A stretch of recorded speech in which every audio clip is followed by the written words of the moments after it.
Hello and welcome back to the Big Picture Podcast, the podcast where we discuss movies, shows, and games, and then each of our panel pitches their big idea in order to be crowned this week's Big Picture Champion.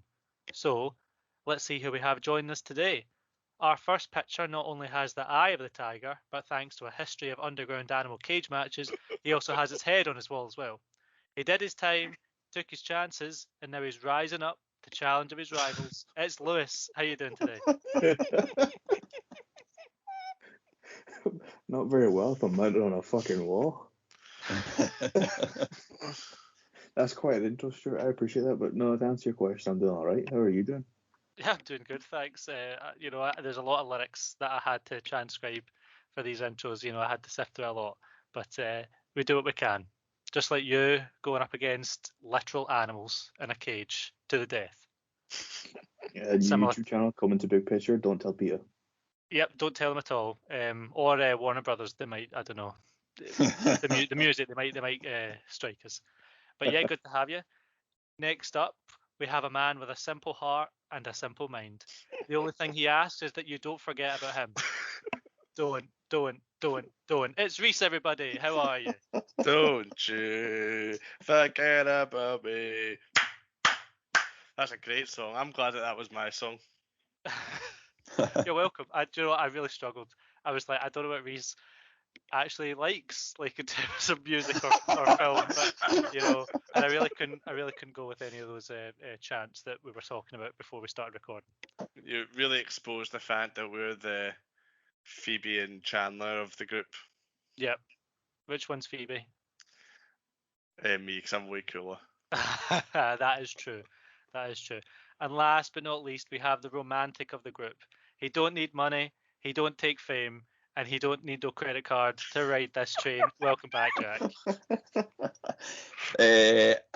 I'm glad to be here. I think the romantic is probably the wrong choice to make, considering I'm the single one out of everyone. But it's fine. I appreciate the gesture and obviously paying homage to one of my favourite movies of all time. So thank you. No, Jack. No. You are the romantic. We've all settled, mate. All right. You're just one. You're chasing that. You're the Ted Mosby of the group. You're just chasing that. You know how it's going to end. You know where you're going to end up, and you need to get to that, regardless of how upset all the fans will be. That's just the power I love. Excellent. I want to say an excellent line from Stewart here, saying that we've all settled only a handful of days after he recently got engaged. So congratulations to Stewart. Thank you. What can only be described as the world's shortest engagement. So congratulations. Well, I was either one the shortest or the longest. I'll take days or 12 years, nothing in between. That is true. Did get engaged. I was sick of you guys calling me a simp, and I went, do you know what? I'll show them. I'll buy her a ring. Did she not buy your ring? Did she not buy your ring? You're not wearing the ring, no? No. What she actually said was, once she got the ring, was, that's it, I'm off the market. And I was like, you've been off the market for 5 years. What's going on? I don't understand that. Did she ever listen to the episode where there was about a 20-minute segment where everyone was slating her? Funnily enough, no, she didn't. Okay. That should have been the proposal. I should have got down on one knee and she should have listened to that. But yes, apparently we are swingers. I've been missing. I thought it was a bowl of keys, but obviously not. But yes, that is everyone. And sadly, you did hear me right, folks. That is everyone, because our fifth member, your people's champion, has decided that he's already got what he wanted out of you, your votes. And now he doesn't even have to show up anymore. So that's right. Adam is currently wining and dining on your votes down in London right now. I had a whole Venom Eminem rap planned, and he's completely gone and ruined my day, which is why I say to you that you should never meet your heroes, and also that you guys should just vote for Jack in the next poll, because he's the only member of the podcast not to skip a day. Thank you. You never missed one episode, Jack? I've not missed one of these. You're fucking sad. Rhys can't get out of these quick enough, by the way. He actively planned stuff whilst we're recording, and he's like, oh, by the way, I need to go in 15 minutes. I said I've been playing golf.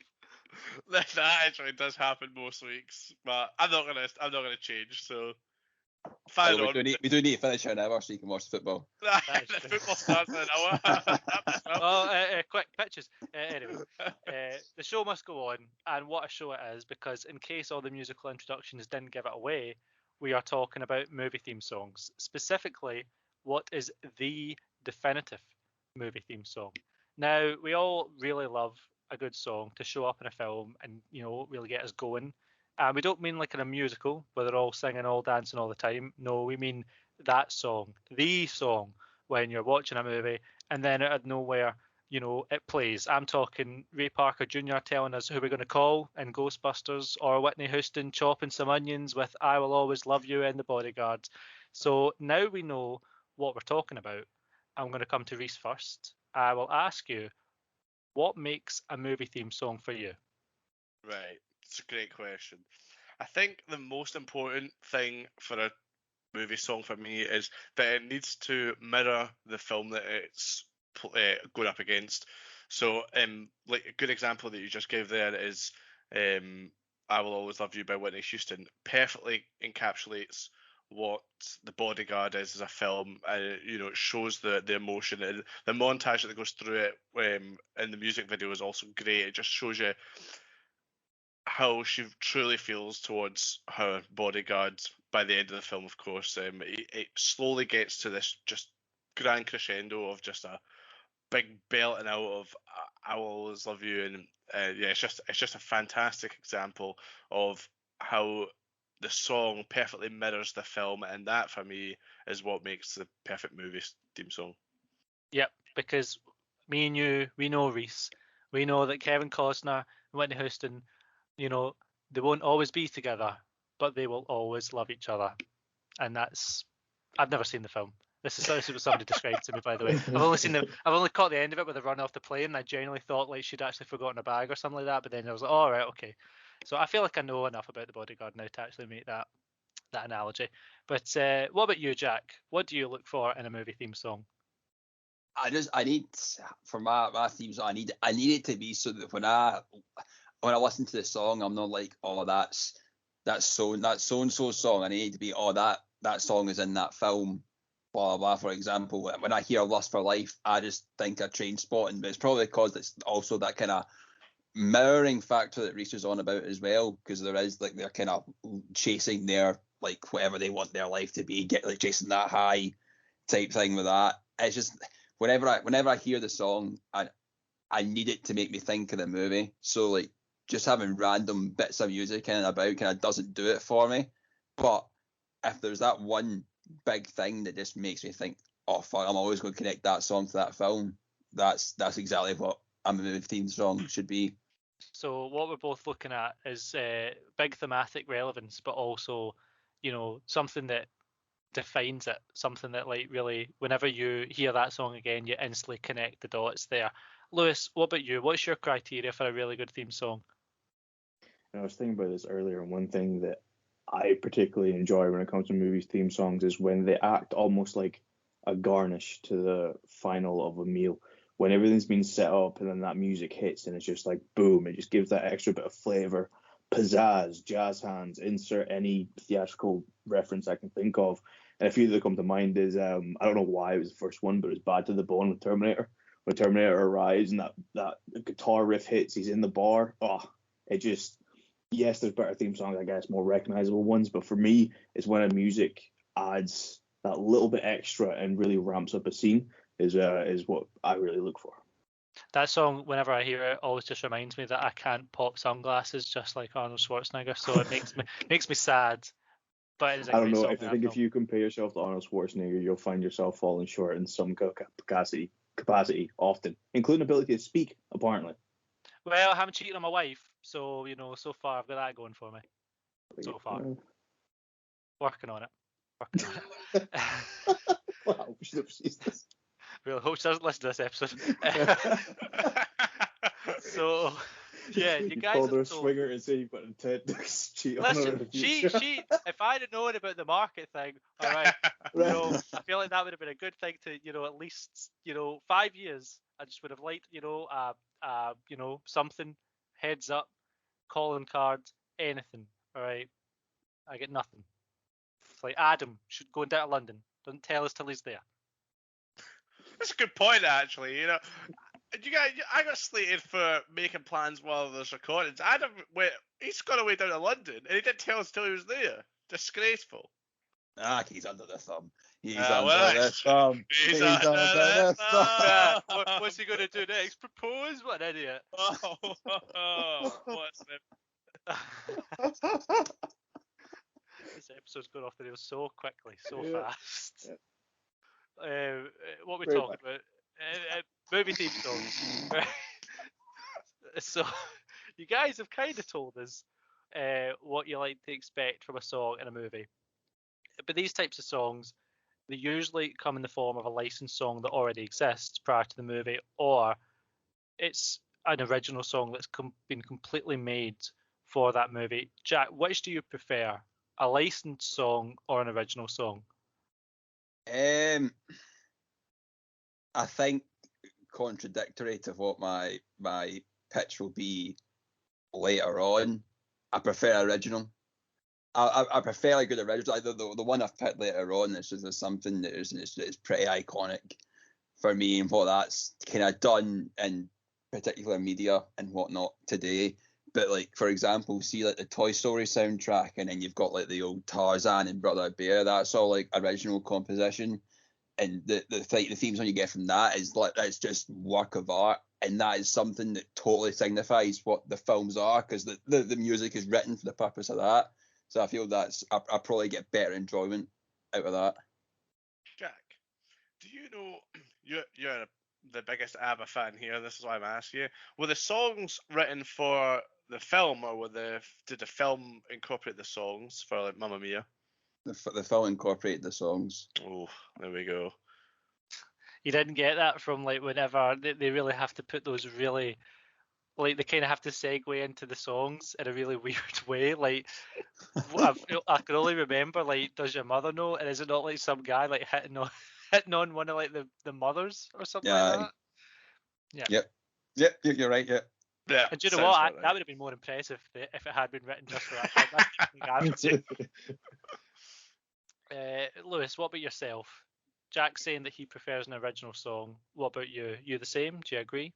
Yeah, I think generally speaking, original music is better because it's written for a purpose. Not just when you hear Phil Collins going absolutely ham on every Disney movie in the mid-90s, but even things like the orchestric music for like Lord of the Rings, Star Wars and all that kind of stuff, they're purposely designed to invoke the emotion of the scene. It was just one of the things I particularly enjoy about how music gets used. It's not necessarily as a crutch, but more as a little an emphasis for the emotion. So I do agree with Jack. I prefer original, but let's face it, there's some licensed songs that just hit perfectly too. Maybe too many. If 2016 Suicide Squad is to take into account, they couldn't just use one. They had a song a minute in that film.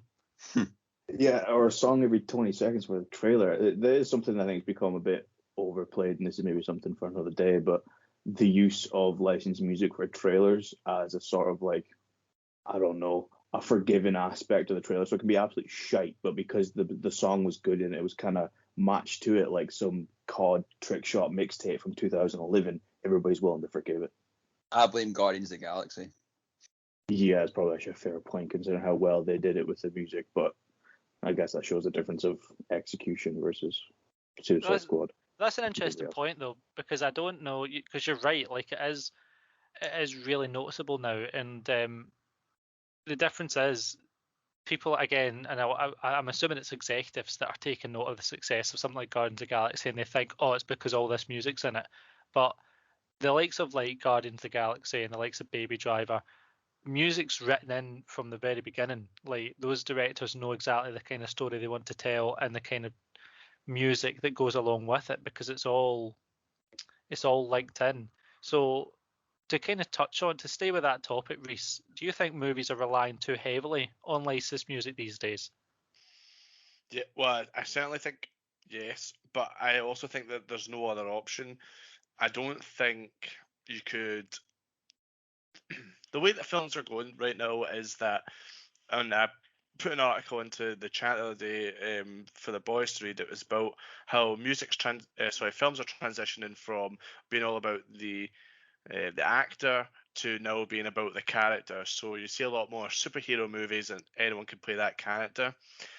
You can't write an absolute banger for a superhero film. It doesn't work because it's not really, there's not the same emotion that you get in a film like The Great Gatsby or The Bodyguard or anything like that, where the soundtrack really is written for the film and the emotions come out for that.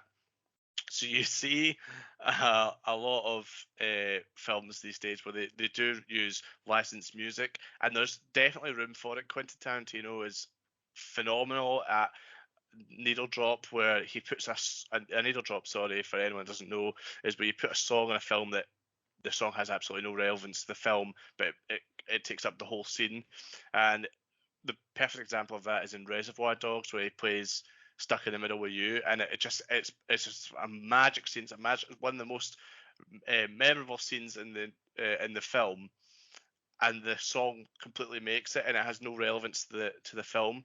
So there's scope for using them in these kind of films that we have nowadays. But I can see that Lewis has put his hand up 3 times here, so he clearly disagrees with me. So I'm interested to hear what he has to say. I actually agree with majority of your point. It's just when you're saying that original music can't be written for heroes. Chad Kroeger, Hero for Spider-Man. 100%. That's exactly what I was going to say. Wait, we're talking Nickelback for Spider-Man. Is that what we're saying? No, not Nickelback. Chad Kroeger. Oh, right, sorry. Get it right. There's a difference, Rhys. Come on, do the homework. Sorry. There's scope for it, but it's more difficult. Well, because see, the thing is, I don't know if you guys know, but I remember there was an interview with Quentin Tarantino, and he said the very first thing. I'll tell you what it actually was. It was the Inglourious Basterds soundtrack had like a little introduction from him, and he says the first thing that he does before he writes a film, and he doesn't write many. Like, he's very kind of like sparse with his films. He wants to do his 10 films and get out, but the very first thing he does is go and listen to all his records. That's his process. So the music kind of fuels that process, and then it forms kind of like, the backbone or a significant portion of that film. So yeah, I listened to that interview, and he said, so he says that he puts on a soundtrack. So he gets a bunch of different albums that he thinks would encapsulate the theme of that film, and so he listens to all these albums, and then he highlights the perfect songs that would match the films, and I think that's the right way to go about putting licensed songs into your movies. Other than in Suicide Squad, it's got an absolutely fantastic soundtrack in terms of the quality of the songs, but the execution of how they're put into the film is just so poor because they don't actually fit the theme of the movie. So there's definitely scope for licensed songs in movies, but the execution needs to be done to a Tarantino or James Gunn level. I agree. The thing about with Suicide Squad is that's very infamously was all edited by a trailer company that specifically makes movie trailers. And something I've noticed happen quite a lot now is that a song will feature in a movie, but before it's even out, it shows up in the trailers, and it's either a new version of the song or it's the same song, but it's used in every single trailer. And I want to kind of get your guys' thoughts on that, Jack. Is that a kind of, do you think that's a good marketing technique, or do you think it backfires more often than not? I would probably say it is a good marketing technique, because like you could say, like, for example, it wasn't on the soundtrack, but for the Guardians of the Galaxy trailer, it was Hooked on a Feeling. And then when that came out, like, I'm pretty sure that song went like way up the charts at that point because of the hype for the trailer and the film. So I think it for a marketing sense it does work, but I think it maybe it worked best for that. I don't know how well it has worked for other films, as you say, like Suicide Squad, for example. But on the basis of what Guardians of the Galaxy would do, Hooked on a Feeling, it most certainly worked, and I definitely think they've left a blueprint for it to potentially work in the future. Lewis, what about you? Can this ruin the song for you? Would you rather keep it separate from the trailers? If it is, the song that it hinders for. Because to stick with Jack's Guardians of the Galaxy, in Volume 2, the big song in that is The Chain by Fleetwood Mac. But what James Gunn does is he uses the like end guitar riff for the trailer, but keeps like the lyrical bit, the start of the song for the film. So do you think that's a better thing, or would you rather the songs left alone? I think this kind of comes down to the Tarantino point that Rhys brought up, is that if the music is intertwined into the story and serves that purpose, when it comes to the trailer, when you're editing that, because really like the trailer's just being edited version of the film is kind of highlight reel, that same sort of execution of putting it into the script should shine into the trailer as well. So in certain accents like Guardians of the Galaxy, it works well. But I think it also has to do with the artist and music itself, their legacy as much as it is the film. Like a Suicide Squad is the easiest one to keep picking on, but they used Queen. No offense, I'm never going to associate Queen with Suicide Squad because Queen is in a whole league of their own. The same way that I don't like You Could Be Mine is used in Terminator 2, the chase scene, one of the best action films there is. But I don't associate You Could Be Mine with Terminator because I associate Guns N' Roses, and Guns N' Roses are in a league of their own. But in the same vein, something like the Guardians of the Galaxy soundtrack, a lot of that music has kind of been lost in time. They just reinvigorated for a new audience that maybe never would have listened to it previously. And then through marketing and power of association, because we love capitalism in this fucking world, everybody associates that good feeling of that trailer and that action and that film you want to see with the song, and therefore you link the two things together and you like both.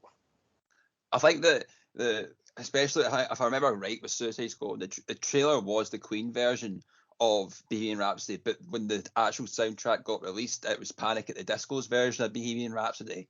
So like there was misappropriation in the song maybe to then what we actually got in the final product, because then in the even in the film, like at the end scenes, it was the Bohemian Rhapsody version. So it was as if they kind of just used the Queen's version and you said just for the trailer.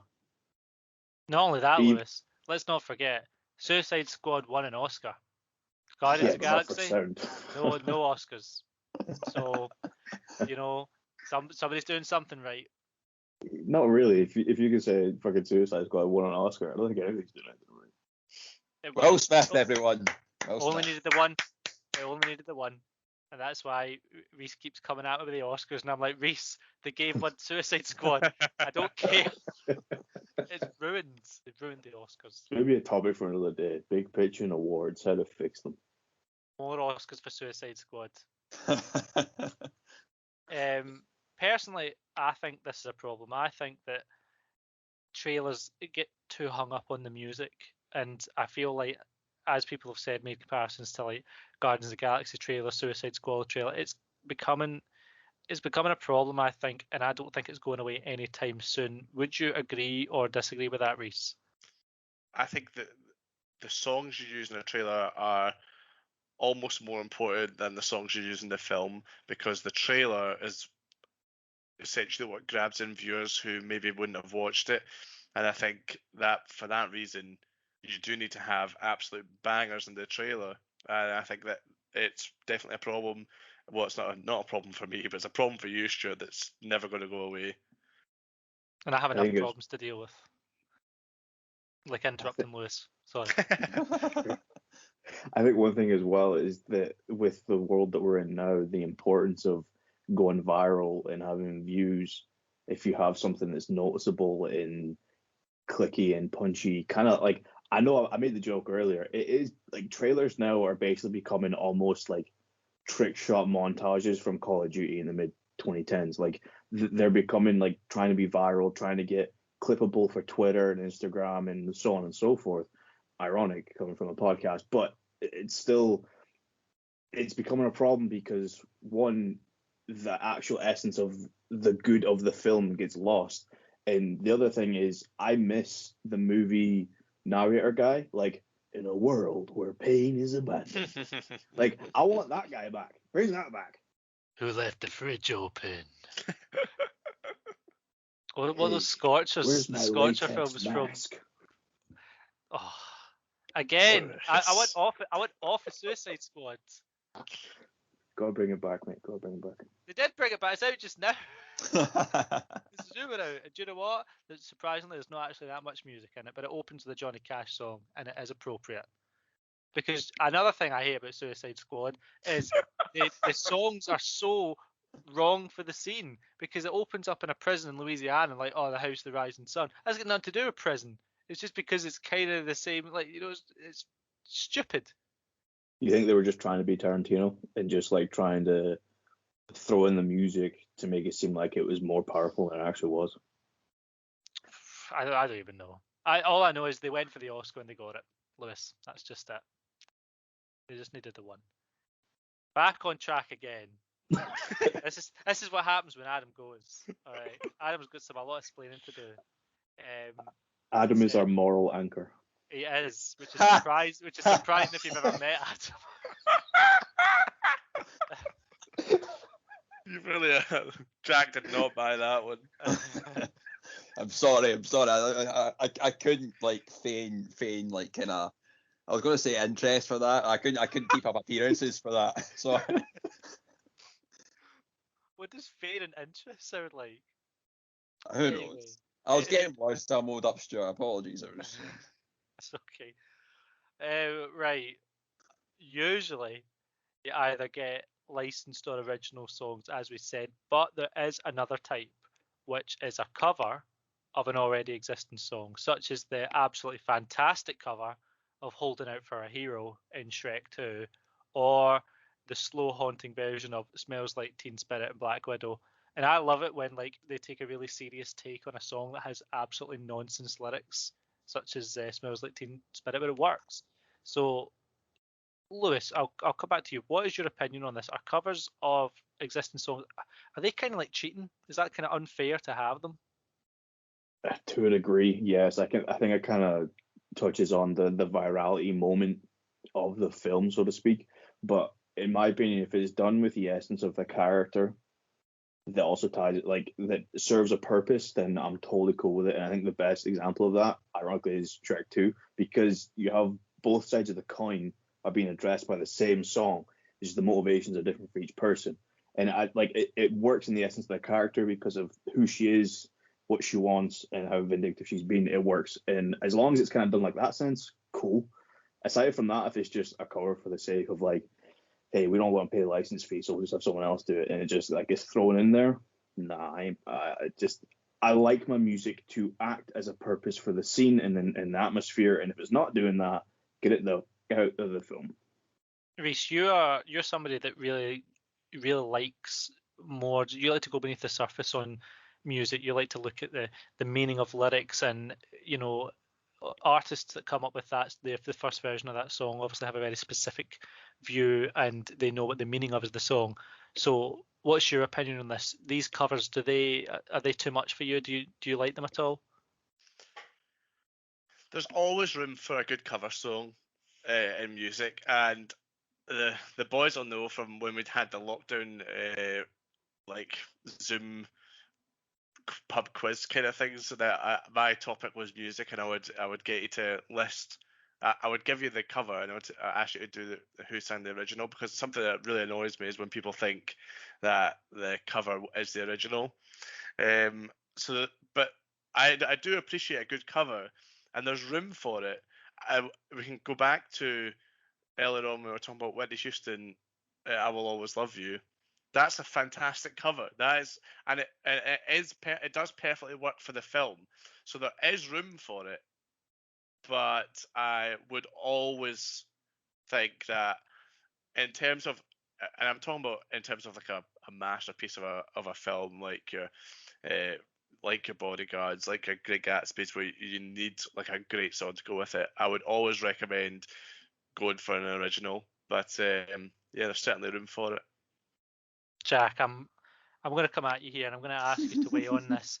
But to do so, you're going to have to do the hardest thing I've ever asked you to do. I'm asking you to forget about Shrek 2's Holding Out for a Hero. Just take it out of the equation and tell me what you think of these song covers.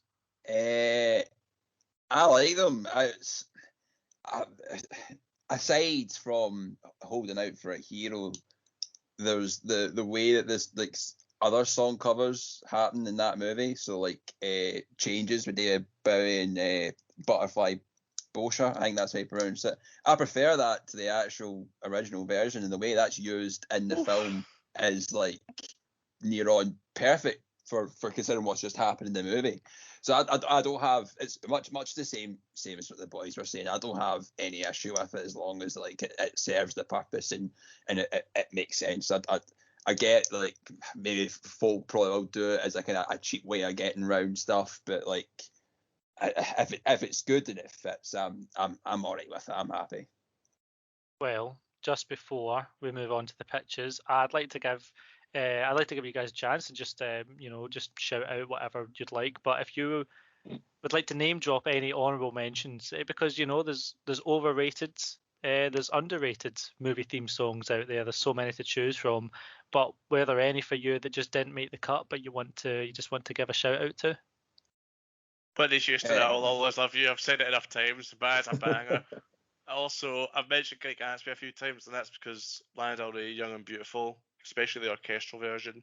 Anything with an orchestra in it tends to do well for me. I'd probably say I've Had the Time of My Life and Dirty Dancing. Yeah, that's it. Over or underrated? I wouldn't say either. Just as much more along the kind of lines of it missed a cut for me to be my pitch. Right. Okay. And the intro I got as well for The Power of Love, but I feel that might be kind of clouded because Back to the Future is just one of my favourite films. So I don't know if I can give an unbiased opinion on that. I think for me, one that kind of missed it, mostly because it's kind of difficult to talk about, would be Duel of the Fates from Star Wars. I think it is a bit iconic, but it just doesn't quite have that. Like when you're arguing best, it's hard to argue a song that's exclusive for a film or a franchise that doesn't have much commercial success. Although overrated for a licensed song, Immigrant Song by Led Zeppelin is being used way too much, and it needs to stop. Oh, no, what's a banger for a superhero movie as well, Rhys, in one of the old Batman movies, Kiss from a Rose by Seal. Baby! I mean, great song. I mean, the lyrics in that are absolute nonsense. I don't even know what that song's about. What is the grey? I don't know what's happening in that song, but I love it. It's Seal has intentionally never told what the lyrics was about. He's interviewed about it like last year. He's like, no, I'm not done it for 20 years. I'm not going to do it now. No, because it doesn't mean anything. He's not intentionally holding back information. There's no information to give. It's absolute nonsense. How did like artists come up with, like, the only one I really know about is I Am the Walrus by the Beatles, and John Lennon, he came up with that because he was tired of like the Beatles putting music out and then like English classes like analysing the lyrics and what the lyrics meant. So he was like, we're going to put out a song that doesn't make any sense at all, and let's see them analyse that. And they teach it in English class, they analyse it. Like it's so even that's kind of out the window because English teachers have got so much time in their hands that they just want to do stuff like that. But I can never understand how artists can just put out batshit lyrics that mean nothing apart from they can rhyme. Is that just it? Is it just that simple? They rhyme. Well, welcome to the 2010s. Every song ever released in the 2010s. Oh, anyway, that's it either has to have an A-B kind of rhyming scheme or this fake provocative language that it tries to symbol imagery, but it's really just nonsense. So those are the two criteria for a pop hit, and 4 chords for the last 20 years. Oh yes, 4 chords. AC/DC. Anyway, with that, let's just move on to the pitches. So yes. Oh God. With that out of the way. That's what broke you. This entire episode. Do you know, I was gonna make a point about Immigrant Song that Rhys brought up, and I was like, no, let's just move on, because fuck it. Right, Immigrant Song. All right, I agree, it's overplayed, but unfortunately they can't really do much else with it because Rhys is currently watching all the MCU movies, so I won't spoil it, but Immigrant Song is in an upcoming MCU song, Rhys, and it's played twice. So the first is like the original version, and the second one they wanted to go for a completely orchestral version, which would have been amazing. But then like Led Zeppelin were like, nah, nobody tampers with that. Like that's just not going to happen, which I think is a shame. It is a sacred song, but I do think it would have been something. I do think it would have fit the film that it was in. But anyway, let's get on to the actual pitches. So help me God, kick off for Rhys. 35 minutes. 35 minutes, all right. And Rhys was the one that was asking me earlier on, by the way, how long should our pitches be? So that's not a 1 and done second pitch from Rhys. Trust me. I had to cut down 95% of my pitch. How long is the 5% then? I timed myself doing it earlier. That's why I asked. So it was 2 minutes 42 seconds or something like that. Okay, Jack will time you and see what the. Okay. Right. Right. So I didn't know how to decide on what order you guys will go in until I had the bright idea of, because you've all sent me your songs and I know what one they are, to put you in the order of which the song's actually released in. That you've picked. So if your last, sorry, you've only got yourself to blame. You know, you should have picked another song. You know, next time. Shit. You know what? Try some Louis Armstrong or something next time. All right. So first up, with the earliest song we have, is Adam. Take it away. Adam. Hello everyone. Thanks for that lovely introduction, Stewart. I'm sad to say, folks, that I can't make it to the podcast this week. I'm currently in London, having a whale of a time. But I couldn't go without recording a message for the loyal listeners. If I was part of the episode, I'd be pitching that the greatest theme song in movies is Little Green Bag by the George Baker Collection, which is in Reservoir Dogs. One of the many great songs in Tarantino movies, which I know the guys will talk about. I hope you have a good show, guys, and I'll see you next time. We did. Well, it doesn't get my vote because he's not here. Doesn't get my vote because it's Pesha anyway. So anyway. Right, thank you. Right, who's next? Okay, next up with an actual pitch that he can actually present in person, it's Lewis. Lewis, I'm very excited to hear what you've got. So let's hear what have you got. There used to be a graying tower alone on the sea. That's right. No way. There, so we don't get copyrighted strike, and also so you don't have to try and hear us hit the high notes. But my pitch for best theme song is, in fact, "Kiss from a Rose" by Stewart. So the Batman Forever factory dub as the love theme.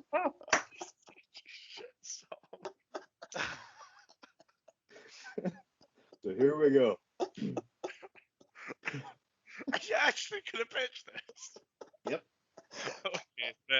God. Lewis has won. End the episode. Okay, here comes a serious pitch. Compose yourself.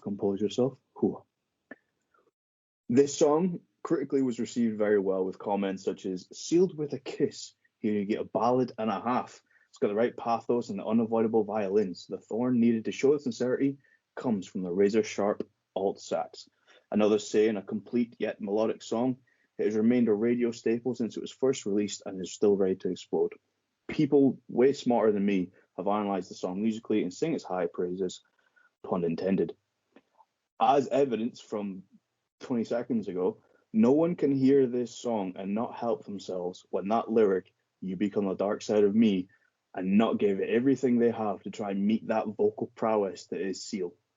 Peaking at number 1 in the US, Australia, and featuring multiple top 5 and top 10s globally over 2 years, this song is iconic. It was also nominated and won for the very thing we were discussing today, MTV Music Awards, for the best song in 1996, as well as winning Record of the Year, Song of the Year, and Best Male Pop Vocal Performance at the 1996 Grammys. Critically speaking, the song is as marvelous as it is dramatic, a true ballad that success is allowed to be enjoyed by many, many years later. It's hard not to join in as soon as it plays, and is no doubt a feature of playlists and karaoke for years to come, despite being released over 20 years ago. Not only that, it's attached to Batman Forever to help some. The Val Kilmer Batman with Jim Carrey playing the Riddler, and Tommy Lee Jones as Two-Face. The film, directed by Joel Schumacher, rest in peace, made $52.8 million in its opening weekend, breaking Jurassic Park's record, which was then broken by Jurassic Park 2. totaling 336.53 million. This was the highest grossing film from 1995. It continued to win a whole bunch of awards, which is ironic. Academy Awards, it was nominated for cinematography, sound effects, editing, but unfortunately Braveheart came out that year and cleaned up the Oscars. It's also nominated for multiple Golden Globes, including Best Fantasy Film, Makeup, Special Effects, and Costume Design. Fortunately, didn't win that, but Suicide Squad did. We'll never get over that. As previously mentioned, the film was nominated for 6 MTV Movie Awards, including Best Villain and Best Song. So say what you will about the film, some doubt it critically. However, to me, it's fun, enjoyable, and quirky. It's enjoyed a massive success, and on top of that, Seal displayed one of the best performances in music we have seen and was duly awarded for it. The best movie theme song in history is Kiss from a Rose by Seal from Batman Forever. I'm just going to open up the floor here. I'm very interested to hear what the guys have to say. I am just sorry, Lewis, that I brought it up earlier on. When you mentioned the song, I was like, oh no, no. I'm just sorry, right? It's fantastic. It's for a lot of what we were saying before, your pitch of what we want in movie theme songs. I feel this isn't very much to do with what we were saying, but it's still iconic regardless, and it is one of those films when you hear it, you associate to the Batman. So there is the rules and there is the exception, and Seal Kiss from a Rose is in fact the exception. Exactly, it's executed flawlessly. I love it, so my hat goes off to you. Appreciate your feedback there, buddy. Speechless. I'm outraged. No, you guys, people listening may not know this, but everyone in this panel, like their biggest passion is like films. So, and that's what we talk about mostly. Except for me, my biggest passion is music. So for Lewis to come out and say that this is one of the best displays of music in the history of music is an absolute fucking disgrace. There's nothing short of blasphemy against music in general, and that pitch should just get fucked off. I am so angry with that pitch. Outraged. Oh my god. Unfortunately, the 1996 Grammys would disagree with you, sir. I don't give a shit about the Grammys. The Suicide Squad won an Oscar. Do you think awards mean anything? Fucking. Oh my. Move on.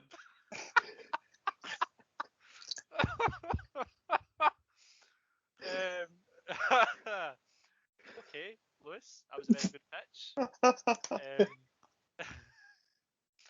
You know, elicited reactions. That's all I'll say. So on to our next pitch, and the next song to be released is Rhys's. Ooh. Rhys, the floor is yours. You've worked yourself up. Let's keep that energy going. I'll try calm myself down a bit first. My song came out in 1997, so I'm curious if Jack's has come out later than that, what it's going to be. It's not a promising start for Jack. Just wait. I might have to withdraw my vote at this point, but anyway, okay. Get the timer ready, Jack. Right, hang on. Go. Right. Never in the history of music has a song so perfectly reflected the film it was written about, quite like James Horner and Celine Dion's My Heart Will Go On for Titanic. And, you know, like I said, I'm in dangerous territory here. This pitch being too long, so I'm going to try and speed through it. The film's told from the point of view of Rose, and likewise, the song is told from her perspective. Like the film, the song starts positively and calmly through a beautiful flute intro. We then get into the opening line, "Every night in my dreams." But before you focus on the lyric, you notice that the lyric is sung in a breathy, tentative, and almost nervous tone. And this continues throughout the whole first verse.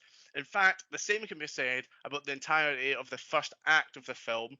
Rose is, throughout the whole first act, nervous, she's anxious, she's shy. and that's a perfect mirroring of how the song's sung. We then get onto the hook, and at this point in the hook, we would be in the film's point of view would be with Jack and Rose finally meet, and Celine Dion sings this hook with a slightly less breathy voice, but her voice begins to shake. And this is the same nervous energy that Rose is displaying at this point in the film. She's nervous about meeting Jack, but she can feel something special coming, but she's not quite sure. And then we get into the second verse. And the second verse is the most important verse. And likewise, the second act of the film is the most important part of the film. This is kind of where Rose and Jack fall in love, and they spend all their time together, and they have, the famous car sex scene and whatnot. Love can touch just one time and last for a lifetime. This line is true for the film as well. The film is a story being told by Rose 84 years after the event happened. And her love for Jack has clearly lasted her entire life. And she furthers this when it's sung, "Love was when I loved you," because for the 84 years that she's lived since then, never has she loved anyone else again, and that is perfectly put in the song, and it matches, of course, the film once again. And the song concludes with a grand crescendo, probably, you could argue, one of the greatest crescendos of any lyric song of all time. Celine Dion and everyone who listens to it shouts out, belts out right from their stomach, "You're here, there's nothing I fear." Gone is any emotion or any notion, of nerves or anxiety. Love has created a fully confident version of Rose, and due to that love, she feels for Jack, and Jack feels for her. She's got this new air of confidence about her. She can really express herself truly. And another example of a rising confidence is in the first chorus, she sings, "I believe that the heart will go on." And by the final chorus, gone is that faith, and she doesn't need to believe. She sings the lyric, "I know that my heart will go on." She's certain that her love for Jack will last forever, and she's more assured. The way that Celine Dion presents this song perfectly encapsulates how Rose is and is feeling throughout the entire film. No other movie theme song does this anywhere near as well, and for that reason, "My Heart Will Go On" is the perfect film theme song. Jack, how long was that? What was it? What was it? 2 minutes 47. Is that what you said? Yeah, something like that. That was 4 minutes and 1 second. Oh, that's disgraceful. I'm so sorry. Dear. That's the Olympics going on as well. Oh, I'm so sorry, guys. Well, Adam's not here. Someone had to do it. Sorry. I like how Rhys was he said about the iconic scene, and I thought he was talking about whether at the front of the boat, and he's like, "Nah, the fuck in the car." The sexy, that's the most important. I'm glad someone picked up on that. That was a good pitch, got a lot of diving into the lyrics, unlike a little Grey somebody else, but we were talking about costume design. Well, we're past that pitch, Stuart. Anyway, does anyone have any thoughts on Rhys's 4-minute pitch? No, it's a good pitch, a good choice, a song we've belted out in a nightclub in Belfast before. Absolutely. So it's a valid argument, well presented. Thanks. Yeah, I don't really have much, other to say than it's the safest choice. It's I mean, some may call it vanilla, I guess. Yes, lacking in flavor, originality, very overrated. But it's a good picture. Overrated. Fucking see. Well, we've only got one more pitch left. And I can wrap this up. I am very interested to hear what Rhys thinks about this pitch. after his filibuster against poor Seal, who I don't know if you know, but Seal had leprosy, Rhys. So I think this is pure taste with you. But anyway. Oh, fucking hell. Jack, it's on you. Close us out on your best movie theme song.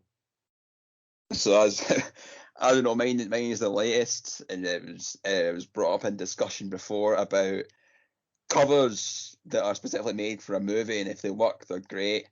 And in 2005, one of the greatest covers ever for a movie came out for a film, and it's still so ever present in media today, particularly in like TikTok and YouTube videos, Twitter, Facebook, and whatnot. And it is for the Disney film Cars. It is Rascal Flatts' Life is a Highway. Yes! Oh, yes! Oh, just don't even bother pitching. You've got my vote. I love that song. It sold a huge amount of digital sales for that song. It peaked 7th in the top 100 billboards. I think it was just one below the original version from Tom Cochrane.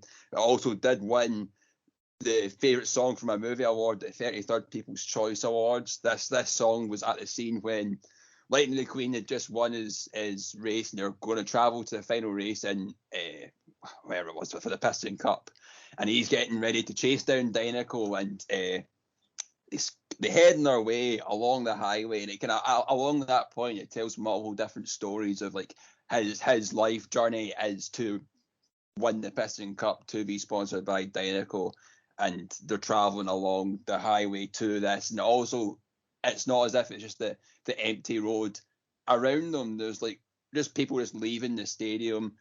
I say people, there's cars leaving the stadium, and they're like, it's life's a highway. Like everyone's life is a highway when you think about it. Life is like the road that you travel on, and it's one day it is here, the next day it is gone.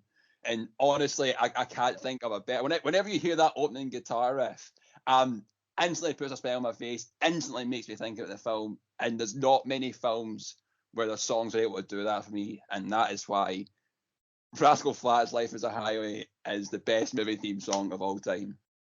Jack, I was ashamed my mic was muted because see when you went because life is a highway. Like, it's as if you came to that realization just now. But yeah, another great pitch. I've loved these pitches. This has been the best time of my life. Anyone else have any thoughts? I have a feeling Rhys will have something to say.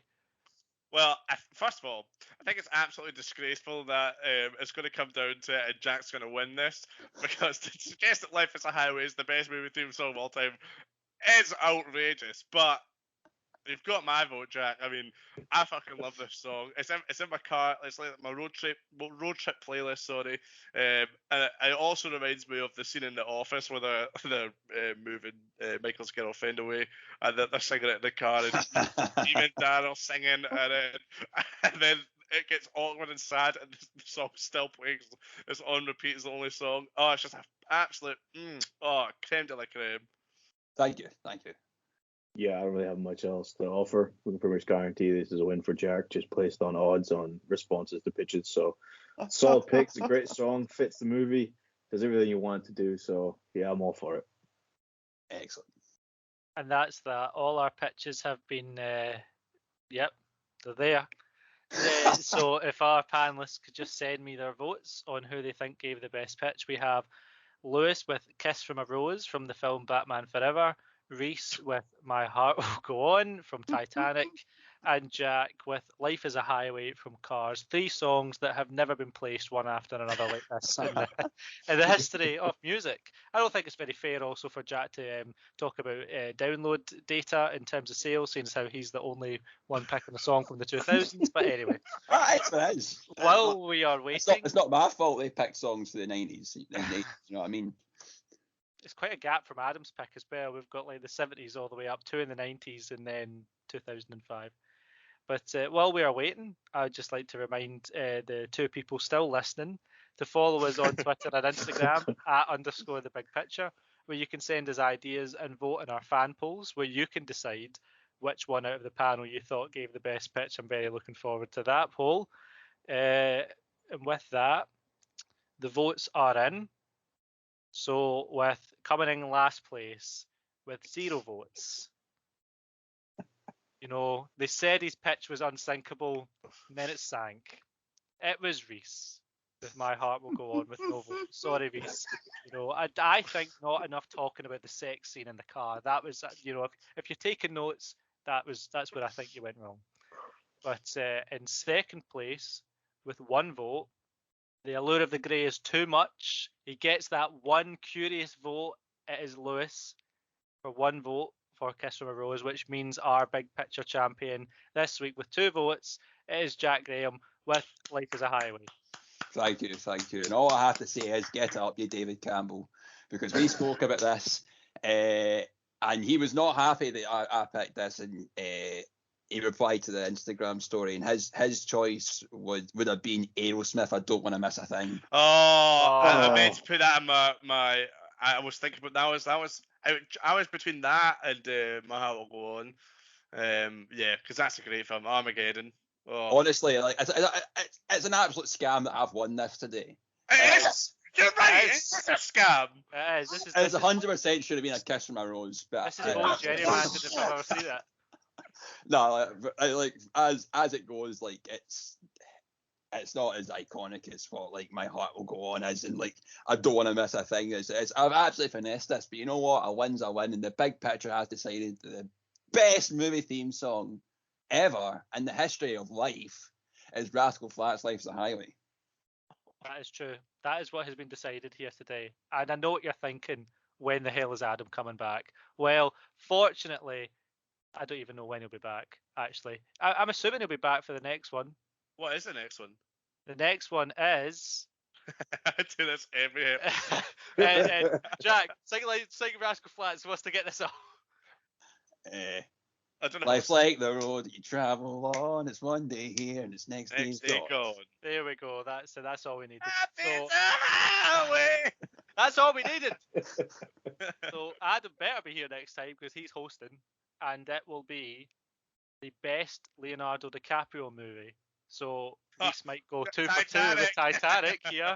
But yes, Adam is hosting that, so he better be here. Otherwise, it'll be an awkward one. Otherwise, it won't be. Imagine any questions. We'll just think of the questions in our head and say the answer. That's it. But yeah, so Jack, you are a winner. Thank you for coming at us with that and for deciding for all the time. David Campbell, if you're listening, all right, you really put your schedule mucked up. Don't know why you were in Fantastic Four. You should have been here. You had a say in this, but you didn't want it. So there you go. Calling you out, Mr. David Campbell. He's never coming back. He's never coming back. Not after this decision. But thanks, Jack, our new big picture champion. No. Thank you, and thank you, Lewis, and thank you, Rhys. You've made this a very important one today. Lewis, yes, you did create this as well. I can't give Rhys all the credit. It was your vote as well. But commiserations, a hard-fought second place. Thank you for joining us. It's all right. Seal has always been criminally underappreciated, but I'm glad to be an advocate for recognition of what a fantastic song that really is, and how it's better than Celine Dion, considering Celine Dion's best theme song is actually Ashes from Deadpool 2. Oh, now he's got you there, Rhys. Commiserations again. Thank you. Your performance has been nothing short of stellar. If Suicide Squad can win an Oscar, you most definitely can also win one. For that monologue, yeah. I mean, your hosting could win an Oscar. If Suicide Squad can win an Oscar, then I'm sure Seal could win an Oscar. So one can only hope. And thank you, audience, for listening to this absolute trash heap of an episode. But you know what? We had fun. And you know what? I don't think the Leo episode's going to cut it. But you'll be there because Adam will be back. Thank you for listening. Tune in next time. And we'll